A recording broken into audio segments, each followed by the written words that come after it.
জোরপূর্বক বাড়ি এবং জমি দখলের চেষ্টা। রাতের অন্ধকারে এক বৃদ্ধা শাশুড়ি এবং তার বৌমাকে মারধরের অভিযোগ এলাকারই কয়েকজন দুষ্কৃতীর বিরুদ্ধে। ঘটনাটি ঘটেছে নদিয়ার শান্তিপুর থানার রামকৃষ্ণ কলোনি এলাকায়। জানা যায়, দীর্ঘদিন ধরে রামকৃষ্ণ কলোনি এলাকার এক বৃদ্ধা শাশুড়ি এবং তার ছেলে বৌমা বসবাস করে। ওই জমি এবং বাড়িটি নজরে পড়ে ওই এলাকারই কিছু অসাধু ব্যবসায়ীদের।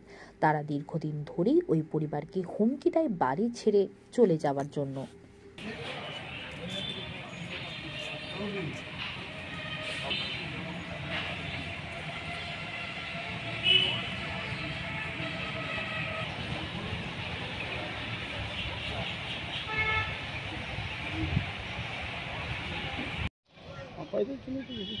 চুরি করেছিলেন না?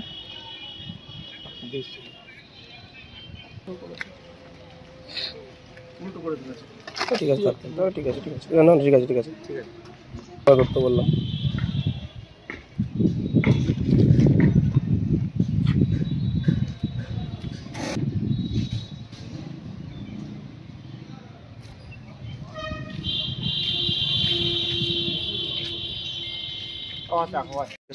কি হয়েছে?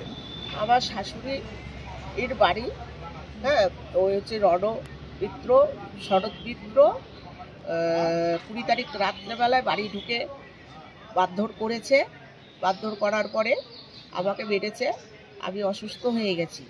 অসুস্থ হয়ে আমি ওই হচ্ছে শরৎ মিত্র পরে আবার এসে থেট দিয়েছে, হ্যাঁ, যে আমার সাথে চ্যালেঞ্জ থাকলো এই জমিটা আমি দখল করবো, হ্যাঁ করলো। তারপরে বলছে শুভজিৎ শান্তিপুরের হাসপাতালে ডাক্তারদের সাথে দালালি করে আর হচ্ছে পরের জমি দখল করে। শুভজিৎটাকে? শুভজিৎ হচ্ছে দাস। কে ও?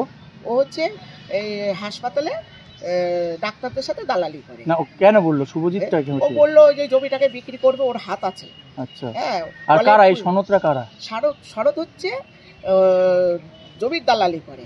আচ্ছা, আপনাদের জমিটা আপনাদের মাল মারধর করলো? হ্যাঁ, মারধর করলো, যে অত্যাচার করছে, বেরিয়ে যাব ভয়ে, হ্যাঁ, বের করেই ছাড়বো, এখানে থাকতে দেব না। আপনাদের বের করে দেবে? হ্যাঁ, বের করে। কাদের জমি ওটা? আপনাদেরই তো? হ্যাঁ, না, আমার শাশুড়ির জমি।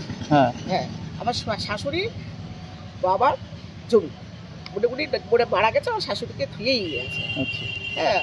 আর হচ্ছে আমার বাবা শ্বশুর ছিল, উনি মারা গেছে। কোথায় বাড়ি আপনার? রামকৃষ্ণ কলোনি।